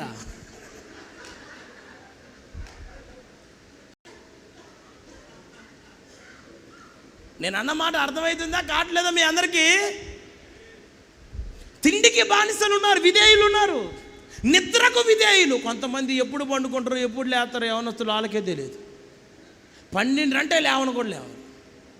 కొంతమంది గర్వానికి విధేయులు, కొంతమంది సొంత జ్ఞానానికి విధేయులు. యేసయ్య దేవుని కుమారుడై ఉండి ఆయన నేర్చుకున్నాడంట. ఇప్పుడు నేర్చుకున్న యేసయ్య చెప్తున్నాడు, అదే విధేయత దేవుడు మనందరికీ పూట నేర్పించబోతున్నాడంట. లోకానికి కాదు, పాపానికి కాదు, దేవుని చిత్తానికి, తండ్రి చిత్తానికి, తండ్రి ఆలోచన ప్రకారంగా బ్రతకటానికి. ఆయన చిత్తములో ఉన్న శ్రమలు, ఆయన చిత్తములో ఉన్న పోరాటాలు, ఆయన చిత్తములో ఉన్న మార్గాలన్నిటిలో ఒక నమ్మకమైన వ్యక్తిగా కొనసాగించబడటానికి నిన్ను విధేయునిగా నా దేవుడి పూట చేసుకోబోతున్నాడు ఆయన నామములో. హల్లెలూయా చెప్పండి అందరు గట్టిగా. ఒక వ్యక్తికి ముందే తనను ఏ రకంగా హింసిస్తారో తెలిస్తే ఎట్లుంటుందో ఒకసారి ఆలోచించండి. ఇదిగో రేపు ఉదయం నీకు తెల్లవారుజామున ఉరిశిక్ష చేస్తానని ఈరోజు నైట్ తెలిసింది అనుకో, నరాలు ఎంత దిగిపోవాలి నీకు, ఎట్లా చచ్చిపోతావు నువ్వు. ఈ రోజున యేసయ్య తన జీవితంలో ఎంత శిరవం అయ్యాలో, ఎంత రక్తం కార్చాలో మొత్తం తెలిసినా తండ్రి చిత్తానికి విధేయత చూపించాడంట. ఈరోజు నేను ఒక మాట మిమ్మల్ని అందరినీ చెబుతున్నా, నిన్ను ఎవరు ఎంతమంది ఎన్ని రకాలుగా ఇబ్బంది పెట్టినా, శోధించినా, ఇబ్బందికి గురి చేసినా, బాధకు గురి చేసినా, నీ జీవితంలో దేవునికి మాత్రమే విధేయునిగా మీరు బ్రతకగలరా? దేవునికే, దేవుని చిత్తానికి అప్పగించుకొని మీరు జీవించగలరా? నా పుట్టినరోజు నాడు ఒక పాట రాసుకో. నేను పుట్టినరోజు చేసుకోను, పుట్టినరోజు పాట పాడుకోవటం మనకు అన్నీ పాటలే. అది వచ్చినా రాకపోయినా రాసుడే పని. నా దేవాన్ని చిత్తం నెరవేర్చుడు ఎన్నో పాట దాంట్లో.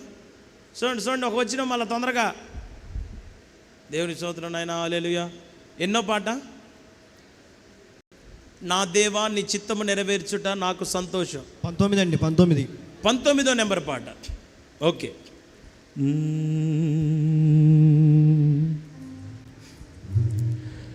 నా దేవా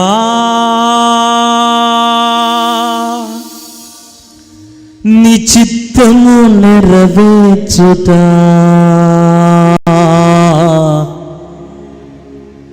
నాకు సంతోషము. నా దేవా నీ చిత్తము నెరవేర్చుట నాకు సంతోషము. నిన్ను ఆరాధించుట పరలోకానందమే. నీకై జీవించుట నీ నిత్య సంకల్పమే. నీ నిత్య సంకల్పమే. నా దేవా నీ చిత్తము నెరవేర్చుట నాకు సంతోషము. నా దేవా అర్పించుకొంటిని నా దేహమును నీ బలిపీఠముపై. అర్పించుకొంటిని నా దేహమును నీ బలిపీఠముపై. పోయబడిన పరిమళ తైలమునై, పోయబడిన పరిమళ తైలమునై నెరవేర్చుచుందును నీ చిత్తమును. నెరవేర్చుచుందును నీ చిత్తమును. నిన్ను ఆరాధించుట పరలోకానందమే. నీకై జీవించుట నీ నిత్య సంకల్పమే. నీ నిత్య సంకల్పమే. నా దేవా నీ చిత్తము నెరవేర్చుట నాకు సంతోషము. నా దేవా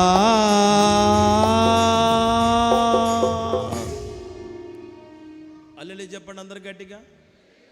కొంచెం బిగ్గరగా చెప్తారా? కాస్త ఉజ్జీవంగా చెప్తారా? ఈరోజు నేను ఒక మాట మిమ్మల్ని అందరిని అడుగుతున్నాను. దేవుని చిత్తం చేయడానికి మీకు ఇష్టమేనా? ఆయన చిత్తానికి విధేయత చూపిస్తారా? పెళ్లి విషయంలో, ఉద్యోగం విషయంలో, వ్యాపారం విషయంలో, మీరు చేసే చేతి పనుల విషయంలో, మీరు వేసే అడుగుల విషయంలో దేవుని చిత్తానికి మీరు అప్పగించుకుంటారా? ఇదిగో నా జీవితకాలంలో నేను ఎప్పుడు తొందరపడలేదు. స్టేజీలు ఎక్కాలని నేను ఎప్పుడు అనుకోలేదు. ఉన్నతమైన స్థితిలోకి రావాలని నేను ఎప్పుడు అనుకోలేదు. నేను ఎప్పుడు కోరుకున్నది ఒకటే, ప్రభా నీ చిత్తానుసారమైన వ్యక్తిగా బ్రతకడం నాకు నేర్పి ప్రభా. నీ చిత్తమే నేను చేస్తాను తండ్రి. నీ చిత్తానుసారంగా నేను అడుగులు వేస్తానయ్యా. నీ చిత్తంలో నన్ను నిలబెట్టుకో ప్రభా అని చెప్పి నేను ఏడ్చే ఏడుపు. నేను ఒక్క మాట మీ అందరికీ చెబుతాను ఈ పూట, జాగ్రత్తగా మీరు వినండి. నేను రాత్రులు పడుకుంటే నేను నైట్ మోకరించి ప్రార్థన చేసుకుంటా మోకాళ్ళ మీదే పడుకునేవాడిని. ఉదయానికి కాళ్ళన్ని తిమ్మిర్లు పట్టాయి. నేను ఏమని ప్రార్థన చేసి పడుకునేవాడిని అంటయ్యా, నా మీద నువ్వు జాలిపడాలా. నువ్వు నా మీద జాలిపడకపోతే ఎవ్వరు నా మీద జాలిపడరు. నన్ను నువ్వు ప్రజలకు చూపి, నా అంతటి నేను కనపడను. నేను పబ్లిక్ ఫిగర్గా నేను నా అంతటా నేను అనుకోను. నేను నీ బిడ్డని, నేను నీ వస్తువుని, నేను నీ మనిషిని ప్రభా.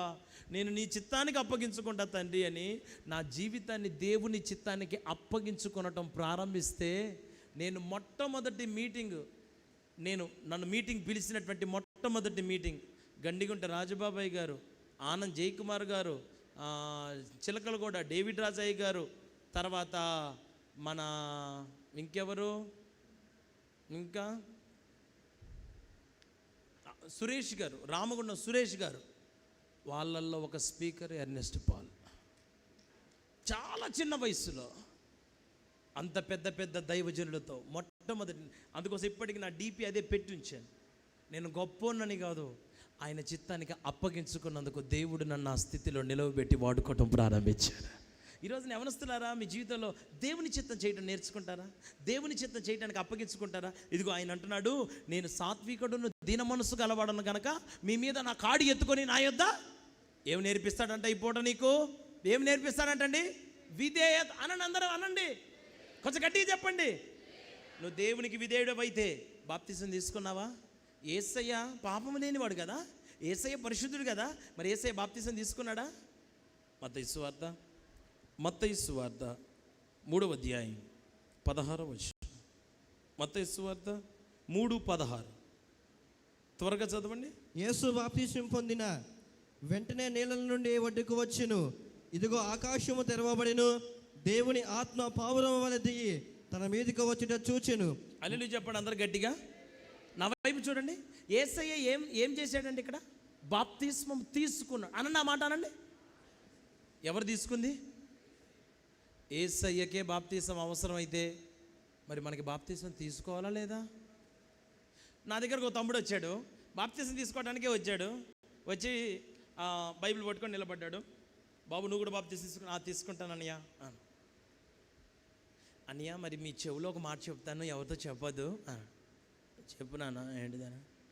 అన్నయ్య నేను బాప్తిసం తీసుకుంటే నాలంటోడు నిలబడతాడా? నీకేంత అద్భుతమైన విశ్వాసం అయితే ఇంకేడరా నువ్వు నిలబడేది? బాప్తిసం తీసుకున్న తర్వాత నువ్వు కాదు నిలబడేది, ఆయనే నిన్ను నిలబెట్టుకోబోతున్నాడు ఆయన నామములో. ఆయన శక్తి ద్వారా నీ జీవితాన్ని నిలబెట్టుకోబోతున్నాడు ఆయన నామములో. హల్లెలూయా చెప్పండి అందరు గట్టిగా. యేసయ్య బాప్తిసం తీసుకోవడానికి తనను తాను తగ్గించుకొని విధేయత చూపించడమే కాకుండా ఆయన నీకు ఈ పూట ఏమి నేర్పిస్తున్నాడో చెప్పనా? తగ్గింపే కాదు, విధేయతే కాదు, మారు మనసు పొందే ఒక కార్యాన్ని కూడా నీకు నేర్పిస్తాడంట ఈ పూట. మీలో ఎంతమంది బాప్తిసం తీసుకున్న వాళ్ళు ఒకసారి మీ కుడిచే పైకెత్తి చూపించగలరా? బిగ్గరగా హల్లెలూయా చెప్పండి. తీసుకున్న వాళ్ళు. మరి తీసుకున్న వాళ్ళ సంగతి ఏంటి? మీరు ఎప్పుడు బాప్తిసం తీసుకుంటారు? మీరు ఎప్పుడు మారు మనసు పొందుతారు? బాప్తిసం తీసుకున్న వాళ్ళకి ఒక మాట చెబుతున్నా, తీసుకున్న మీరు మీ జీవితంలో పరిశుద్ధాత్మాభిషేకాన్ని పొందుకున్నారా? ఆయన బాప్తిసం తీసుకోగానే వెంటనే ఆత్మతో నింపబడ్డాడని ఇప్పుడే మీరు చదివారు. ఈరోజు నా ఎన్ని మీకు రావాలి అంటే ఆయన దగ్గరికి రండి, ఆయన మీకు నేర్పిస్తాడంట. యేసయ్య నేర్పిస్తాడు నీకు.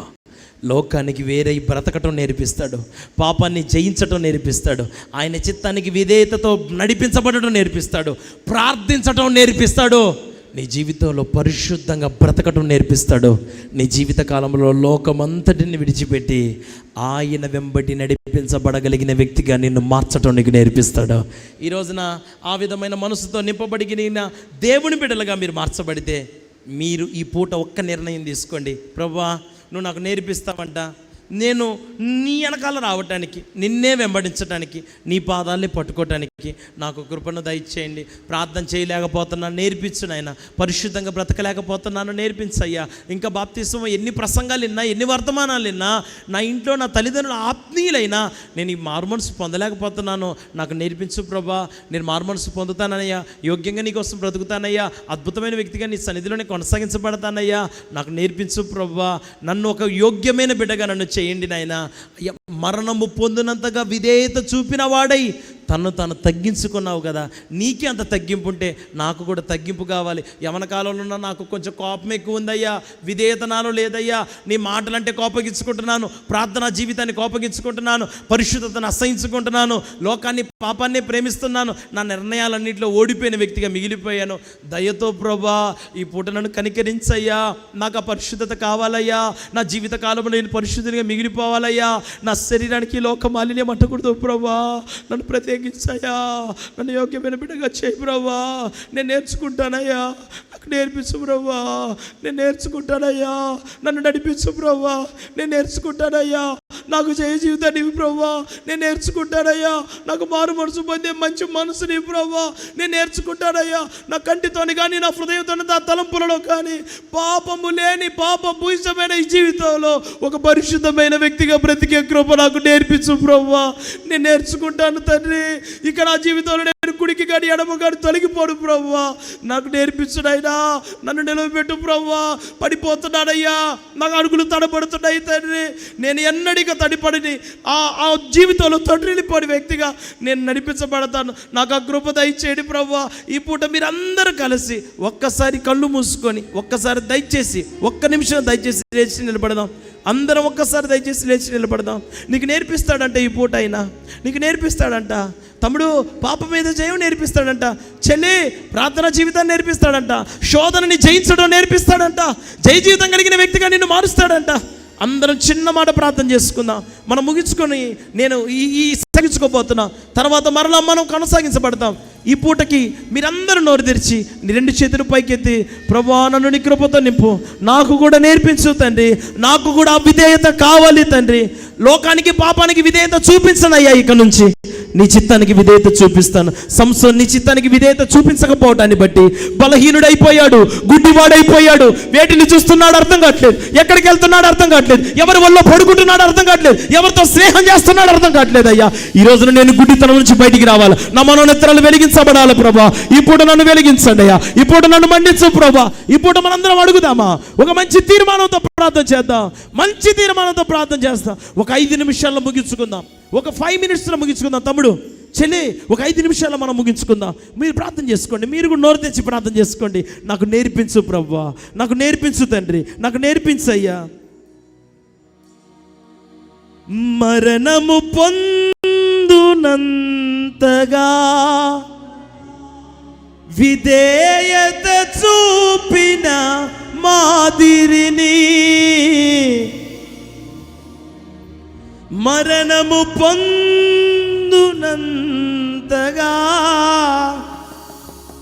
విధేయత చూపిన మాదిరిని, నా ప్రతి అణువులో నీ పోలిక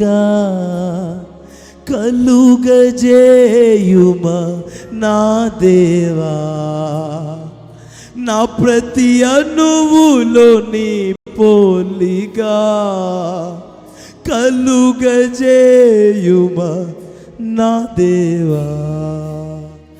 నేర్పుమయా నా యేసయ్యా, నేర్పుమయా నా యేసయ్యా. అందరూ నేర్పుమయా నా యేసయ్యా, నేర్పుమయా నా యేసయ్యా.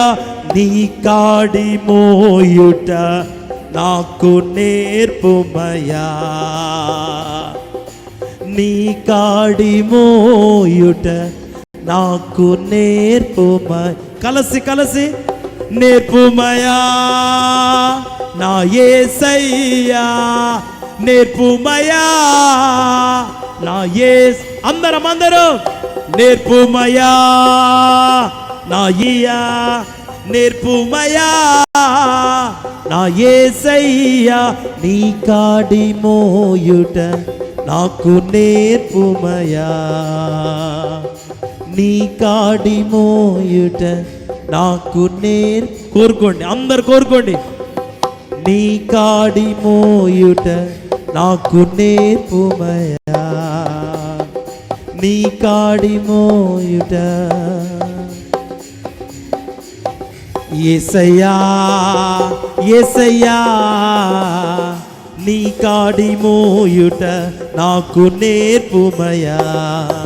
యేసయ్యా యేసయ్యా, నీ కాడి మోయుట నాకు నేర్పుమయా. యేసయ్యా యేసయ్యా, నీ కాడి మోయుట నాకు నేర్పుమయా.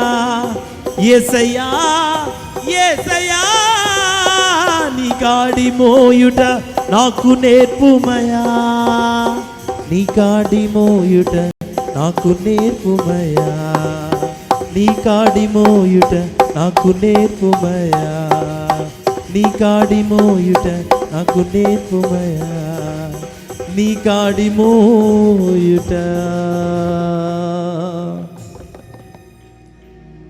నాకు నేర్పుమయా. మరణము పొందునంతగా విధేయత చూపిన మాదిరిని అడగండి, అందరు అడగండి. నా ప్రతి